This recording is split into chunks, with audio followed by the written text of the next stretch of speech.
Hey all, Vernor here. I'm going to crowdsource another integration and I'm going to try to make it quick. So I've been reading a lot and that's where I get my new data. And then I also watch videos and current events and stuff. And then the two cross reference. And there's a time factor where one is current, whereas what I'm reading is in the past. And through that cross interpolation, there can be insight found. So, a couple things I want to throw out there. So, the last book that I just finished is The Peace War by Vernor Vinge. So, interestingly, Vernor Vinge died right when I started reading his books. And that also happened to the guy who wrote The Wheel of Time. Um, and there's one other reference, another author of like I started reading them and then they died, and it's kind of like it's a time continuum where if you focus on a thing that someone read, if now is the only time, then you are actively time traveling when you read a book because your consciousness is reaching the same now time as the person who's writing the book. The conscious act of writing and the reading of the writing, it's a singular idea which is being accessed from multiple perspectives of now. But that thing in and of itself is basically an artifact of time travel, which is why reading is so important.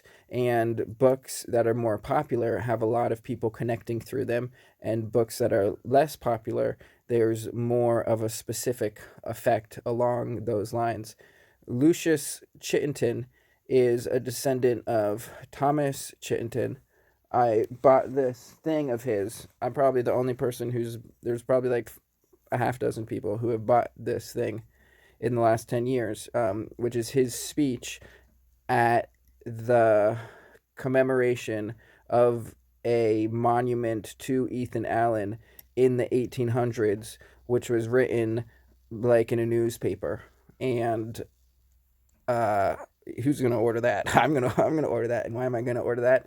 Because he's talking about Vermont leading the way into a new world order that defends basically like life and liberty and the pursuit of happiness, essentially, which was the whole idea of what the United States was supposed to represent.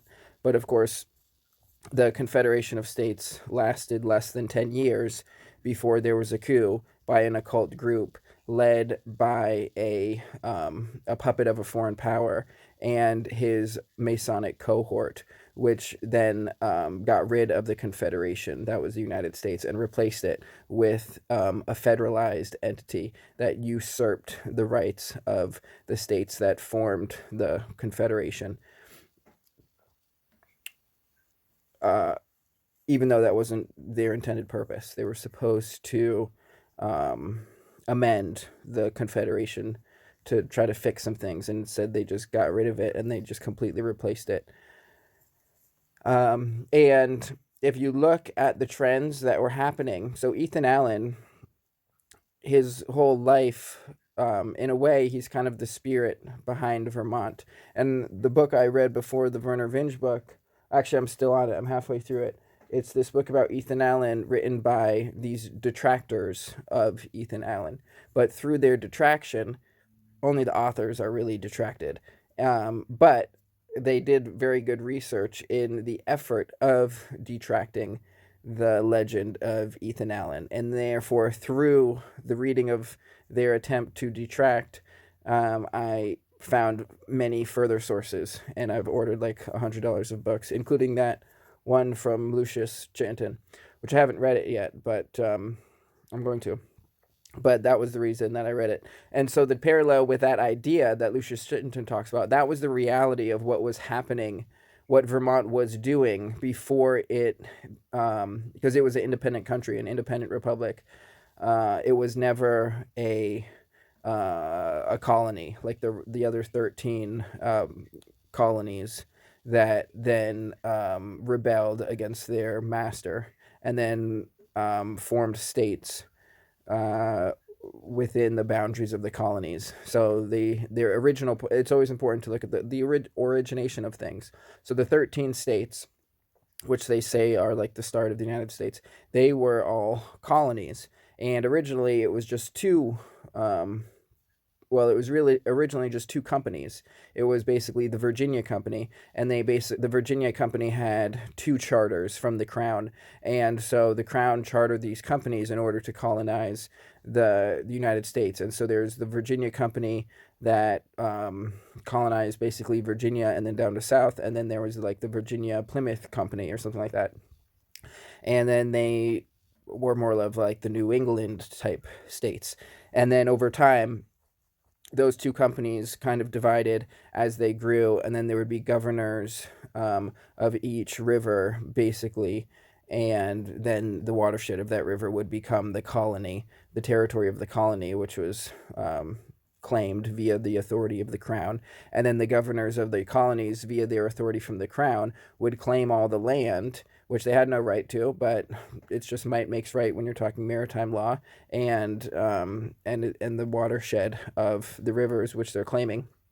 And then by claiming the land, then they resell the land to the colonists, essentially. So it's a con. So then you have to look at, where does the origination of the land claim come from? So it's just from the crown who claims the thing, and then they sell. So that's a fraud in the first place, because there were already people there and the crown had no right to this land. They would have had to transact with the people who were there. The only people who did it lawfully were actually the Dutch, who purchased the rights to what became New York City, which was originally New Amsterdam. So they actually purchased rights with the Indians there, and they dealt with them in a relatively good way.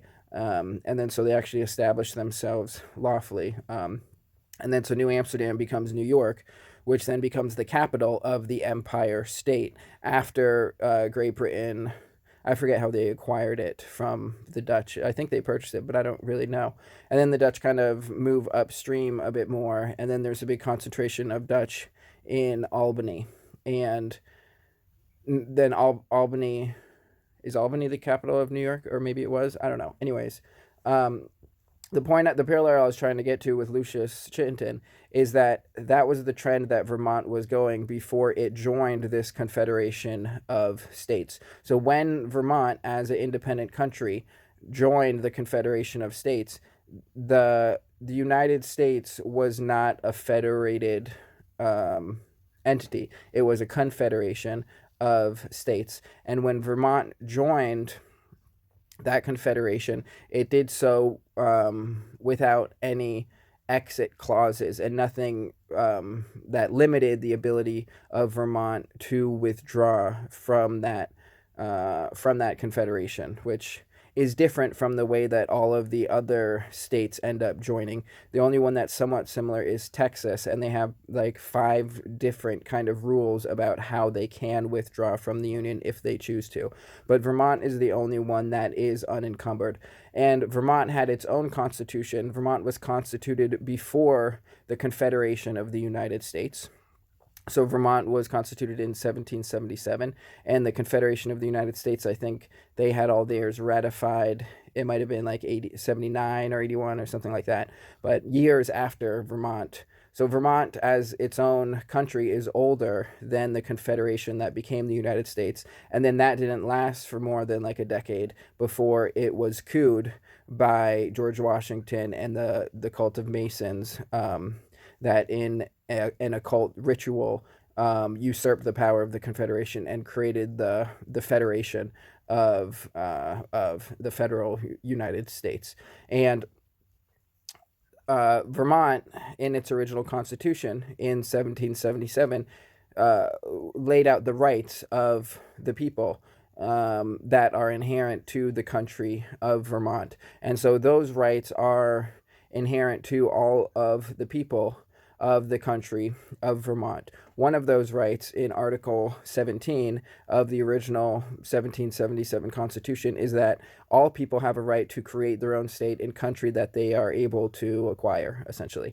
And Then in 1781, Vermont, I believe is the date, Vermont modifies its constitution, and Article 17, after that modification, becomes Article 21, because they kind of shift around the articles. But for the whole time that Vermont is an independent country, it affirms the right that all people have a right to create their own state and country that they're able to acquire, because that is the way in which Vermont was founded. Because the country in which Vermont was founded was previously claimed by the crown, but the crown did not have a legitimate claim, and therefore the sovereigns of the land, by their own right, because they lived there, established a government to defend and serve their common weal, their common interest, their common good, their common wealth.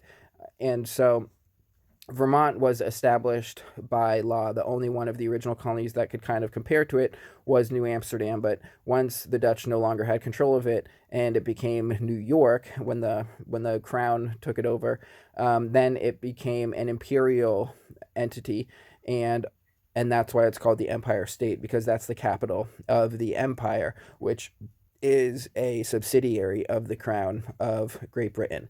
And then the head of the federated entity that usurped the Confederation was also a Crown agent, George Washington, who his whole career was being a one of the top Crown agents in the Virginia Company, and then in the Ohio River Company. So and in their military and their political thing, and how he acquired all of his land. He's a crown agent through and through, and all of his actions reflect his loyalty to the crown. And so in the 1780s, when Vermont was its own country, Vermont was thriving. It was tripling its population every decade, and it was thriving well, in excess, like well beyond what the post-colonial upstart states were. Their state of affluence, Vermont was thriving at a greater rate of growth, and the reason that it was because it was independent. And then so it was able to trade with the British via Lake Champlain and the British colonies up north in Canada, and the newly independent 13 former colonies. And they were able to also maintain neutrality. So then when the colonies are fighting against the British, Vermont is able to negotiate with the British, because the 13 colonies, and especially New York, the Empire State, were not they didn't acknowledge Vermont as its own country, and so they were in a state of warfare with Vermont, and they were constantly trying to invade Vermont. And so there's 2 points I'm getting to. So the one is the right of all Vermonters to form their own state, which is enshrined as an original right in both forms of Vermont's constitution, the original and the amended version. And the reason that they put that in the Constitution and acknowledge that as a right of all people is because that is the right out of which Vermont formed itself in country that they were able to acquire, despite it being claimed by the Crown and the legal system that is all under the London bar, essentially. So all of the lawyers are just knights of the crown, and all the lawyers have to take the bar test, and the bar is set in London, and therefore all of the associated, it's basically like a franchise, and the center of the franchise is in London, and all the other bar associations are subsidiaries, essentially, of the London bar. So all lawyers in every jurisdiction are knights of the crown, and all of the legal system in which they serve all goes back to English law. It's all rooted in the crown, and they'll argue, and so there's different forms of law, which they law in quotation marks, because there's only one true law, and that's the natural law. The legal systems that humans create, they try to imitate natural law, and they try to create a way of creating justice which is truly just. That's the idea of it. And if you go all the way back to sort of Hammurabi, and it's a long evolution of law and justice. But it's ultimately a top-down system when you have these legalized forms of justice, because it is a way of application of justice from top down, from the ruler, from the sovereign, of how they enforce their idea of justice, their rules, their regulations, their government. Govern is to control. Ment is the mentality, the state of being of the populace which they are ruling over. So the bar is the thing that holds you in the prison. And then there's people who man the bars to make sure that you don't get out of the prison. And as long as you play their game and you submit yourself to their hierarchy of control, then they will rule over you, and you will be under their bars, within their bars, governed by their bars, whether it's a cage that governs your body, whether it is a cage that governs your mind, your state of being, your mentality, or whether it's a organization of people who serve that hierarchy of power, and they overlord you through their systems of law, government, justice. And so the lawyers are the knights, and then the foot soldiers are the enforcers of that judicial system. So the point I'm reaching is, so the lawful nature of how Vermont established itself as a country, what Vermont represents, and how it differs from the authority of the crown and the system, the legal system, which it enforces, which one form of their law is maritime law, which applies basically just to generally force, and the law of the sea, and the order in which the force is applied to subjugate those who are over sea.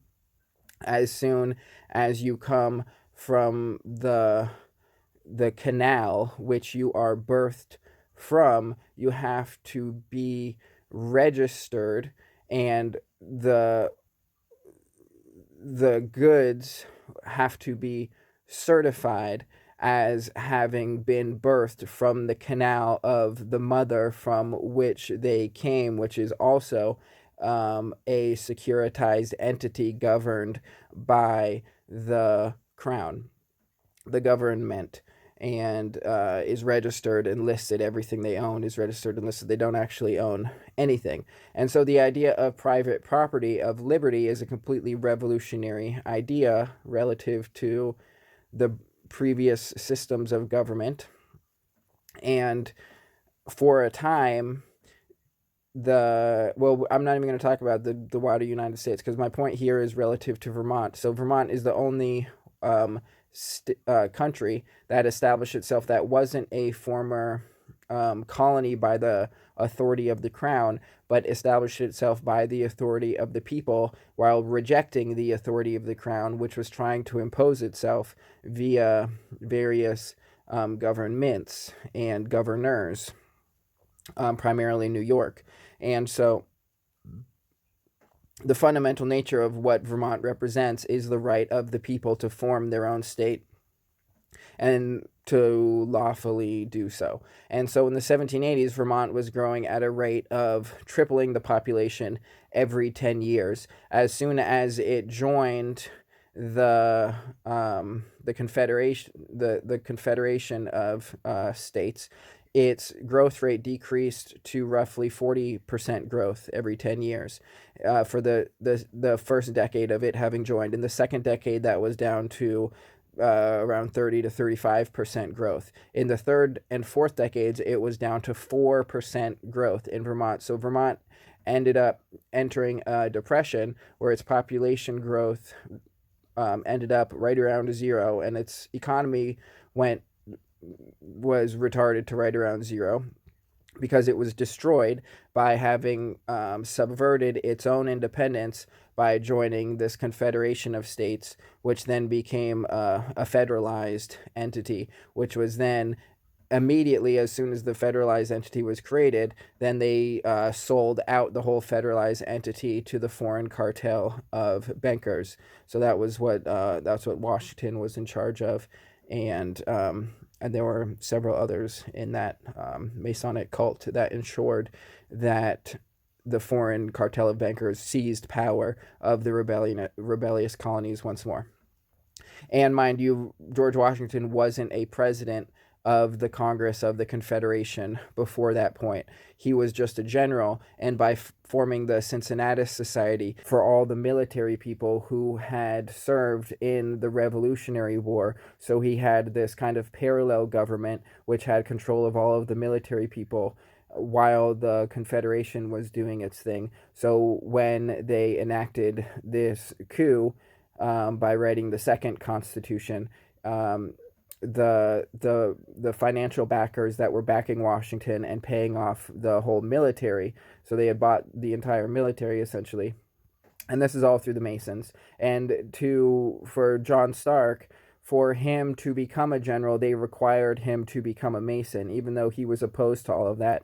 So after Stark won in Bennington, they still didn't want to make him a general, even though he was general of the sovereign state of New Hampshire, and he ensured in his appointment that he wouldn't be subject to the Continental Congress, which was completely inept, and that's why he succeeded. And then, because he was already a general and he already had an army behind him and he was the only one who was winning, then the Continental Congress and Washington had to make him a general for the Confederation. And then they required him to become a Mason. So when he became head of the Northern Army, and then in Albany, they made him go to this Masonic lodge so that he could get initiated into their cult. But John Stark didn't appreciate that whole occult thing. He didn't jive with it, and he really didn't want any part of it. But he did want to be a general, and he did agree with all of the ideology of basically like what Thomas Jefferson wrote in the Declaration of Independence. And so he thought he was joining into something positive, even though it turned out that it wasn't. And his health went downhill after he joined in with in the Confederation.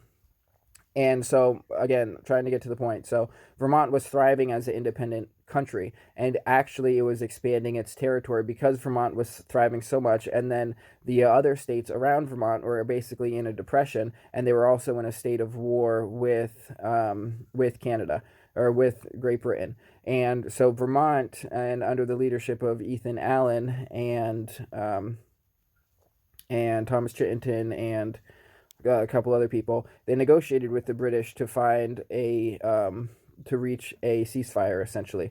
So the 13 colonies, and primarily New York, didn't recognize Vermont, and basically were in a state of warfare with Vermont and also with Great Britain. And so Vermont figured out a way to, and in this whole state of warfare, Vermont basically didn't kill anyone. It was the most bloodless revolution that there has ever been in history, because maybe like one or two people died or something in the end, but it was incredibly peaceful in how Vermont achieved its independence from the overlordship of the crown via New York.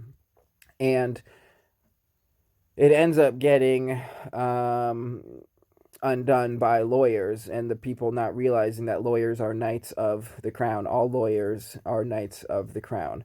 And it's just a modern day version of a knight as it's evolved over time. Instead of a knight wearing full armor and going into battle and crusading against the Muslims to defend the Jews in the Middle East, or to defend the Catholic Church, or not even defend it, but just like to crusade against the pagans up north in Germany and Poland and the Teutons, or to just go capture Constantinople and sack it on behalf of Rome because or Venice or whatever.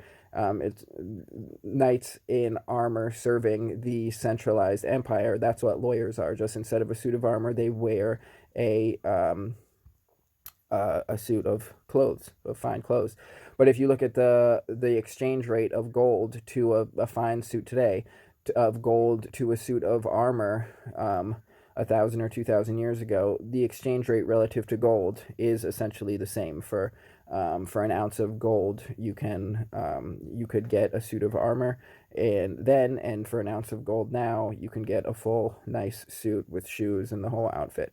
Um, so very little changes, but the costumes change. Right now, it's a penguin conspiracy, so everyone dresses up like a penguin, uh, and that's the fashion style, is to imitate penguins, because penguins are very good at working together, and then they all huddle together in a big circle, and then they huddle around in a circle, and anyways, that's a bit of a tangent, but the penguin conspiracy is real. So, and it also gets into, I mean, the energies of the northern hemisphere are different. Spinning one way, the energies of the southern hemisphere are spinning another way. The two the two snakes that wrap around the central thing, um, in all the symbology, one is dex and one is sin. One is dexterous, that's the male energy. One is sinister, that's the female energy. And there's occult societies for both sin and dex. The Masons are the male version of the secret society, and then the female version, they have better control. So there's not really a recognized name for the female version other than sin, but you can, or sinister sin, but you can see all of the signs of it without needing to name it other than that. So you can just use the variable. It's very easy to say, like, Masons are one, just like the Knights Templar were another way to say Masons. It's just the male version of serving this centralized empirical interest. And so while the lawyers are serving the right hand, the left hand is unseen, and works in subversive, seductive ways.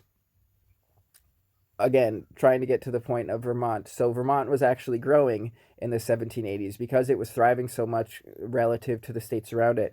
There were places on the east bank of the Connecticut River and on the west shore of Lake Champlain and on the southern border of Vermont. There were towns that were choosing to join Vermont. They were choosing to leave their former states, and they were choosing to join Vermont. So this is the same thing that all of these former colonies and now supposedly sovereign states, this is the same thing all of them had done relative to the imperial crown. And yet this threatened the new governors of these new states, and they saw that as a threat against them. And they had to stop the ability, the self-determination of the people was a threat to these new centralized forms of power. And in most of these states, they were ruled over by crown agents or masons or lawyers, these aristocratic people who already had the wealth and the land claims from the previous system, and therefore they have the money and the time and the resources to establish the greatest claims to the new systems of power.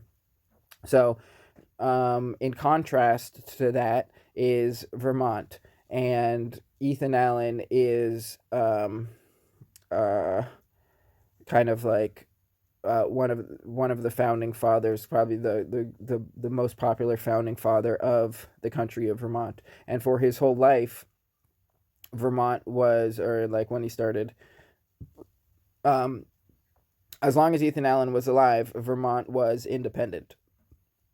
And it wasn't until after Ethan Allen died, and I believe he was actually murdered, that Vermont was reacquired by the agents of the crown or really the agents of the Masons in the 13 states, because they serve the same foreign powers, because the crown isn't an independent thing. The British crown is not an independent thing. They served foreign banking powers as well, and the crown is just a symbolic thing that is used to control the ruling hierarchy of a geographic terrain in a group of people. If you go back far enough, a crown is actually a thing that was leased from a bank, and for a person to take on the lease for that crown, then they basically, in order to acquire the crown, it's like a contract, and to fulfill the contract relative to claiming the crown, the terms of the contract is that you have to extract wealth from the populace. And so the crown is never an independent thing. It's always just like a corporation. It's a mechanism for profit, and the shareholders or the stakeholders of the crown are the foreign banking interests, which at one point established themselves in London as one of their centers of power, because it's a geographic strong point outside of the Mediterranean and the Alps and the Middle East, or the Eastern Mediterranean, whatever.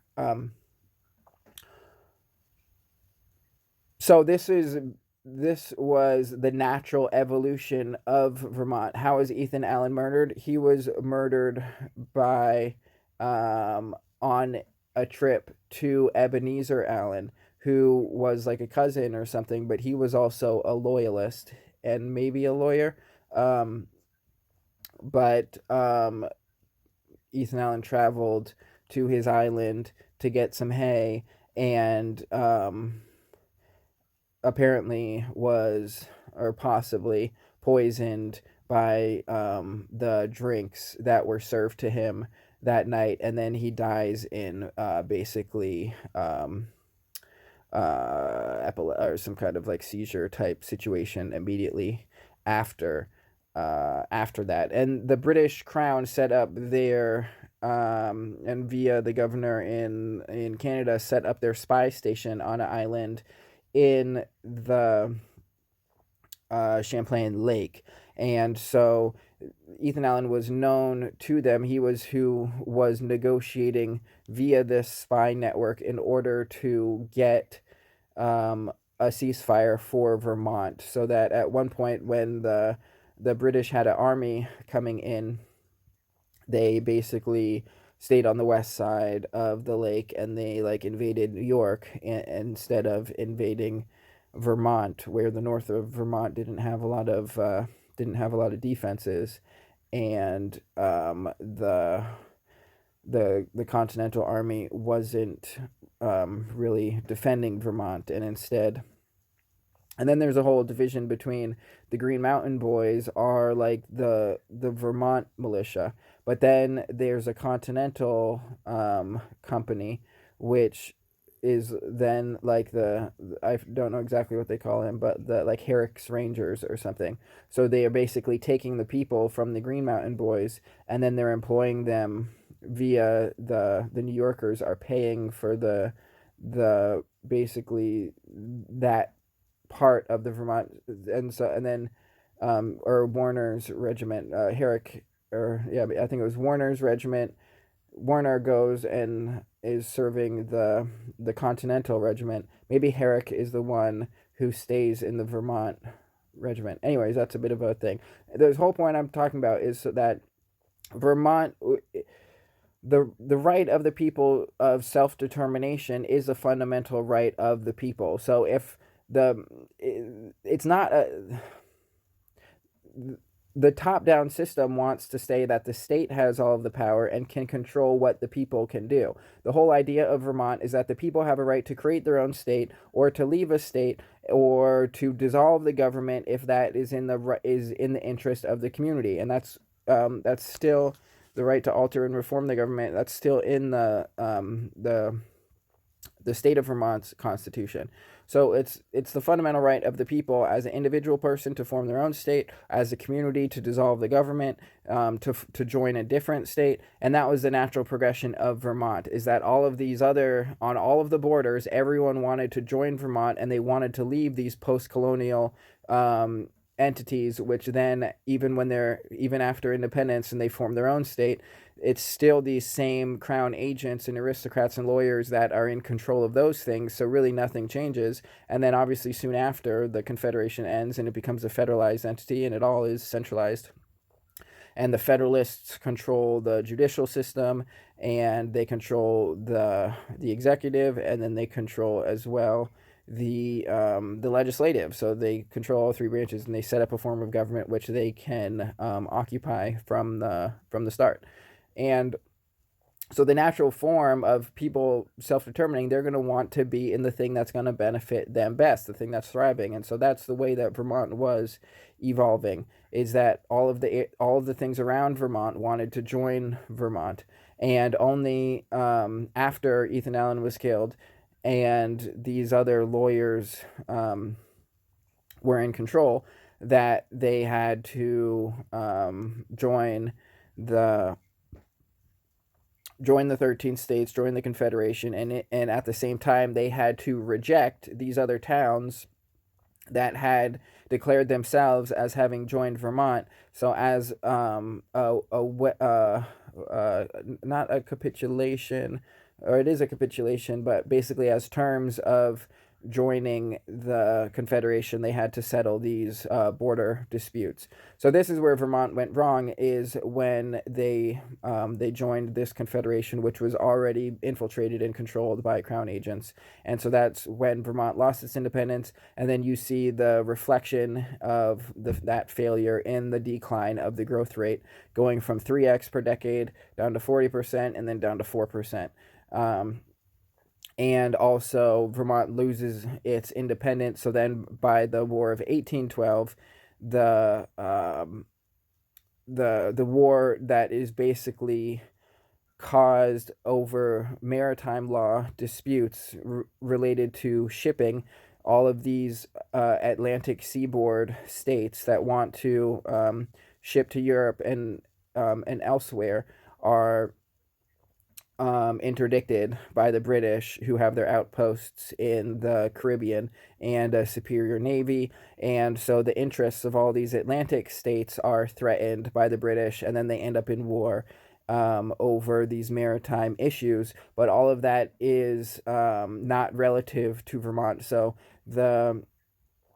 the United States at that point, they passed this law of like embargoing all British trade, and the Vermonters didn't follow that law, and so they just kept trading with the British, and they like benefited from that.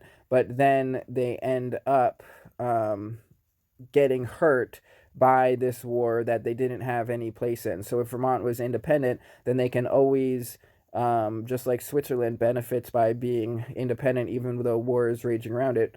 Vermont could trade with the states, or it could trade with Canada, whoever's controlling Canada, via Lake Champlain, and can thrive independently. And if self-determination is respected, then Vermont continues growing because everyone wants to join this thriving, sovereign, lawful, bottom-up country.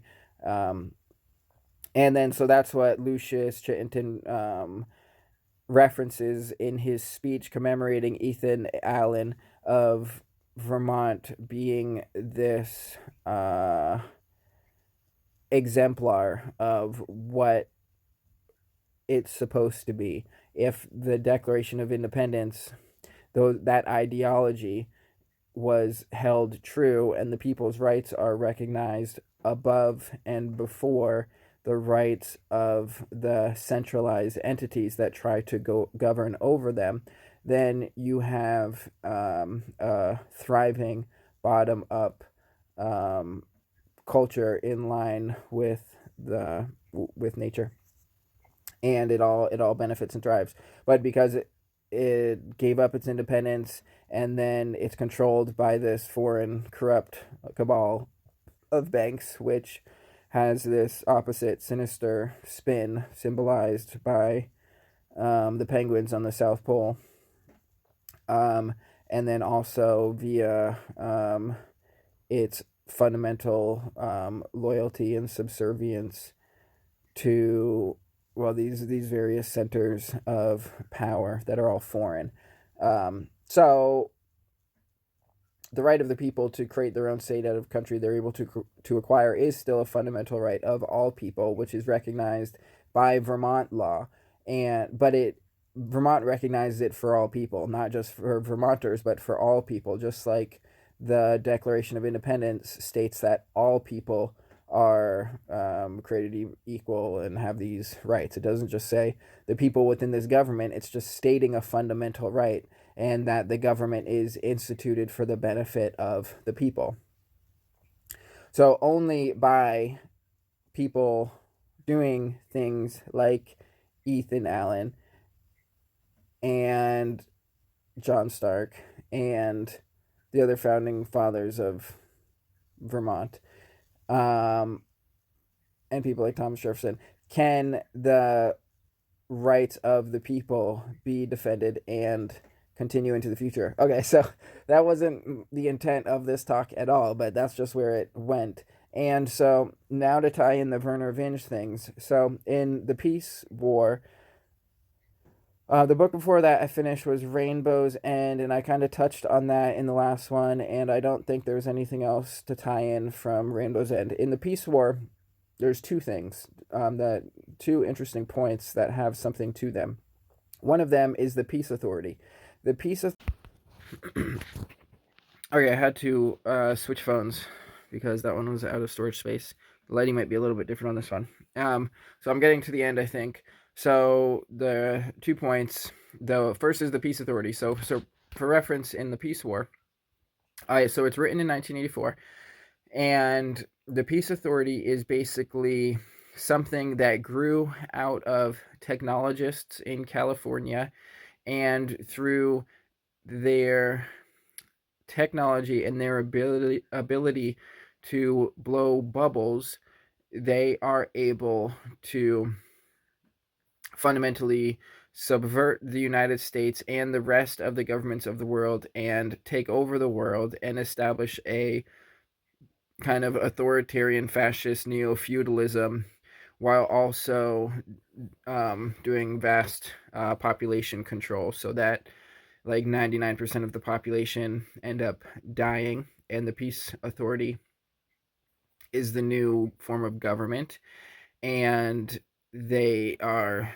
transnational, and they basically govern the world through franchises that have directorates of various regions of the world, and they kind of do divide and conquer to prevent their any threats from being established in any countries and subvert any sort of nationalism of any countries. And so this is written in 1984, but this is and from an author who's directly connected to this kind of like California technology people. And so if you look at kind of the tech magnate people who are behind Trump, who seem to be in power, they're kind of directly in line with this agenda. And the way that bubbles are blown financially are a way in which the people are generally overall conquered, because when they blow a new bubble, say for example right now they're blowing an AI bubble, so they're funneling all this government money into the AI industry, and what that means is that they're stealing the purchasing power of all of the people of that economic system, and then they're redirecting it to their cronies, and they think that via this AI domination that they can dominate the entire world. And there's two kind of systems of power that are warring with each other at the beginning of the kind of takeover of this new sort of peace authority. And obviously it's kind of an Orwellian name, the Peace Authority, because though it maintains ostensibly peace, that's their propaganda vision or their message, what they're actually doing is the opposite, and they kind of, like most of the world is basically genocided, and they're destroying everything and then just ruling over the ruins. So what we have in Gaza is a peace board, and the kind of a mix of these tech magnates and fascistic kind of people are ruling on this peace board to rule over the ruins in Gaza, 40 2 years after this peace war book is written. Um, so that's interesting. That's kind of the first cross reference. The second cross reference is that who the peace authority is warring against in the peace war book is initially, after they've basically subverted the whole United States kind of government, they're warring against these bioscientists. So it's like the tech scientists against the bioscientists, and the bioscientists are headquartered out of a place called Fort Huachuca, and essentially they originate these plagues, and they and they pretend like they are helping to fight the plagues, and they're sending out this medical equipment in order to ostensibly help people, but fundamentally they are the source of the plague. And the things that they're shipping out, which is supposed to be aid, are the carriers, the ways that people are getting infected with this new form of tech bioscience plague, which ends up murdering or killing whatever, like 100 million people, or on that order of people. And so, and once again, that's like um 35 years before the whole COVID thing happening. So I thought it was interesting because recently there's been all this talk about Fort Huachuca because of the Charlie Kirk stuff, and it potentially being a place connected with that event relative to Charlie Kirk. And Fort Huachuca is a psychological operations base. It's also connected to, it's also sort of like a command support base for many other military things. So they're sending out support type things, like in COVID. I think they were sending out support equipment relative to COVID, and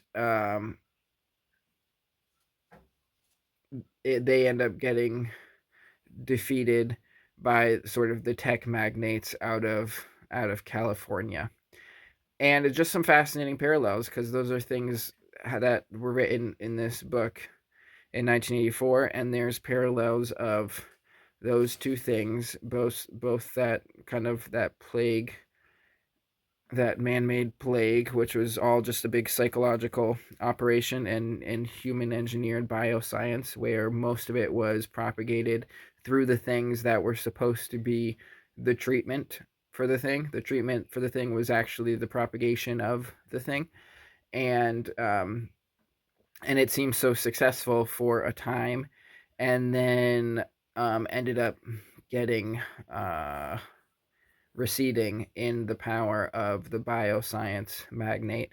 But now the tech magnate and the people like Peter Thiel and the guys behind Palantir, and the other dude whose name is slipping my mind right now, who is behind Oracle, Larry Ellison.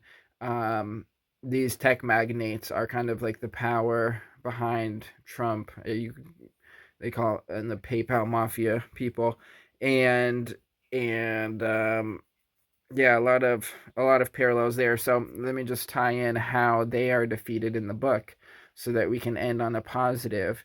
Because in the book, they are defeated by a young man who he looks like he's younger than he actually is, but he actually has a rate of learning which far exceeds everyone else. And then he develops an ability to symbiotically merge with technology which is far more advanced than what the tech magnate has available. And then by using the symbiotic aspect of intelligence and computational power, they're able to create these bubbles in a way which doesn't require the vast centralized power of the tech magnate.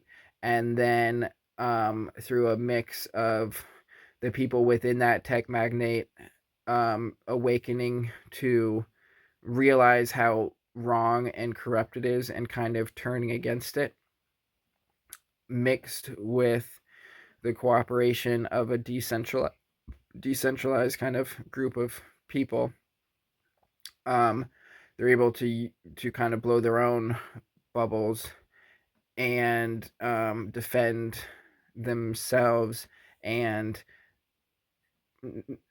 only partially disable the centralized bubble making potential. They disable the one in China. They have one in China and one in this sort of high-tech military lab thing at Livermore in California.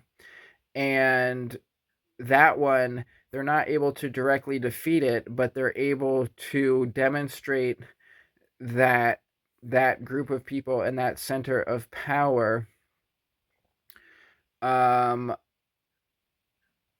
ultimately they bubble themselves into the future. They defer themselves to a future because they think that they've lost the present.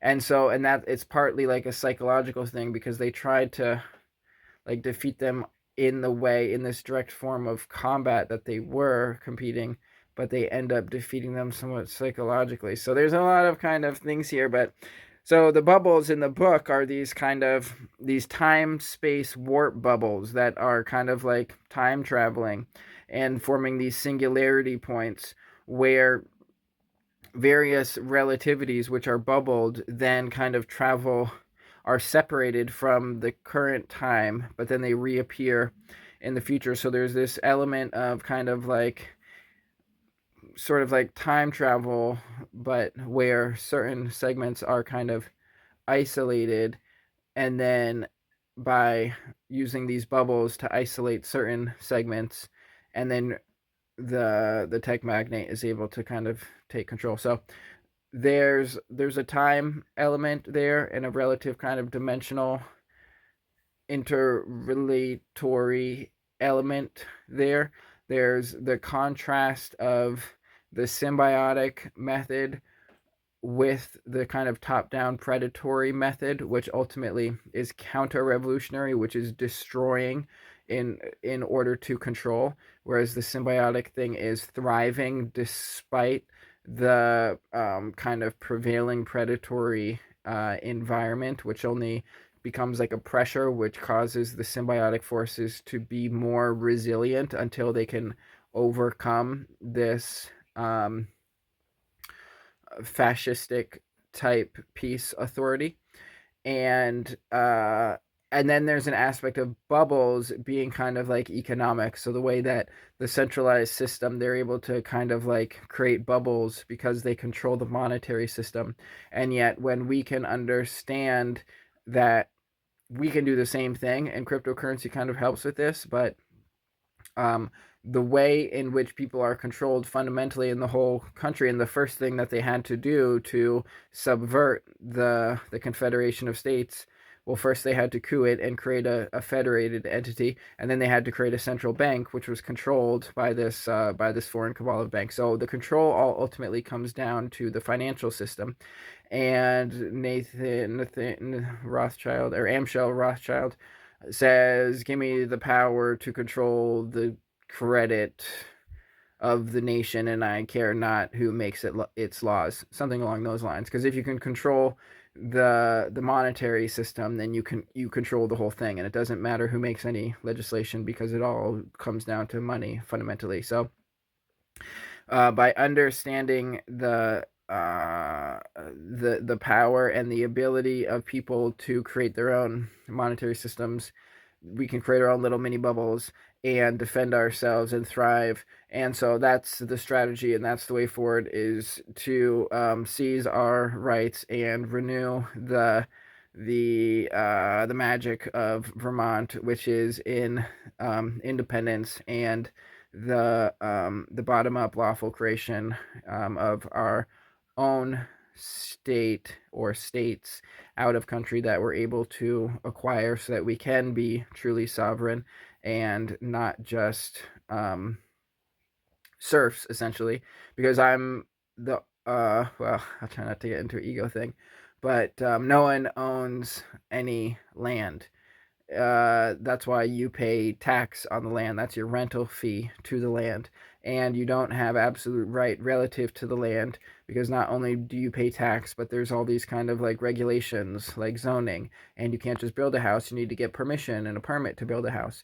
So I haven't done any of those things, but I also don't claim to own the land, because the land is of the earth, and we are here living upon the earth, and we can enact our rights upon the land, but we can never actually own the land. So a fundamental idea of this, of just revolution, not this revolution, but just revolution in general, the revolution of the earth. The earth is its own thing. It's revolving. We're living on the earth. We can't own the land. It's not a feasible possibility. You can own property upon the land. You can own rights relative to the land. You can enforce your property rights, but you never actually own the land. So I don't claim to own this land, yet I have my allodium, which is a lot rights relative to the land, which I own absolutely, and I have no overlords. I have not applied for any permits or licenses or zoning or any of those things, nor do I subjugate myself to these legal systems. Therefore, I will never submit to a court of law under that jurisdiction, because if I submit myself, it's acknowledging that I don't have rights to be free, and therefore the only interaction that I end up having with that system is when the enforcers of that system are told to go and enforce a certain directorate from their overlords within that hierarchy, which is a judge in that federal system. So when that happened for New York to Vermont, they send like the sheriff with a posse, and they pass some legislation, or a judge says some things, and it says those Vermonters don't have right to that land, and therefore you need to go kick them off. And then Ethan Allen shows up with a group of militia and says, y'all can fuck off. This is our land and our rights. And then the people come to a confrontation, and then it's like, well, are we going to kill each other right here, or are these guys just going to go home and they're going to tell their overlords, sorry, we couldn't enforce the order because there's other people there with guns, and then fundamentally the judge people aren't going to go, and the legislators, they're not going to go show up with guns. Their power only extends to the extent which they can tell other people to go with guns to go enforce that law on the other people. And so where the boundaries between the two systems of law are is enforced at the barrel of a gun, just as Mao said. Though that's the only reference that I ever have to Mao, because I don't really know anything about him.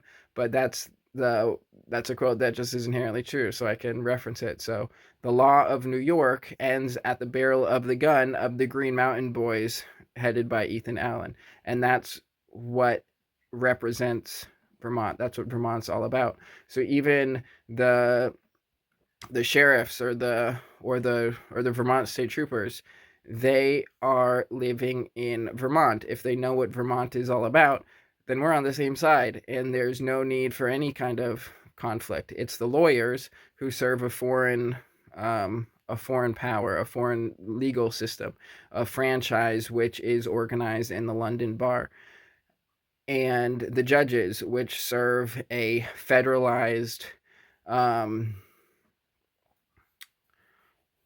usurping coup government, which is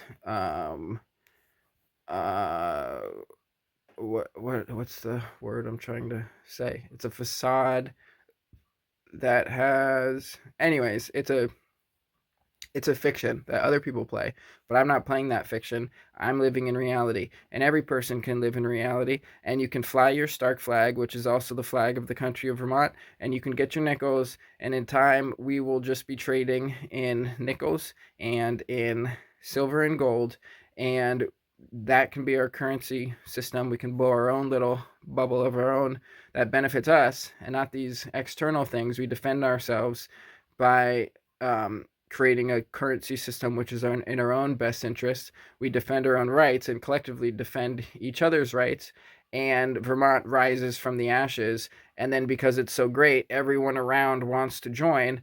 And just by self determination and without any violence, then Vermont fulfills its destiny and replaces America. And then you just have North and South Vermont and the Gulf of Vermont, and the whole and all of Vermont will be united in the rights of the people. And the languages of Vermont will be American. That's the one language. It's a mix of English and French and Spanish and Portuguese. And we have our own language. It's called American, and we all speak American here. And some Americans can't understand some Vermonters can't understand the American dialect of other Vermonters, like the Vermonters who live in the former area of, Central America, or what was formerly Brazil in South Vermont. They speak a different dialect of American, but it's all good because we'll figure it out, and technology can help us understand each other. And that's the end of the strategy session here. Thanks for taking part, and see you later.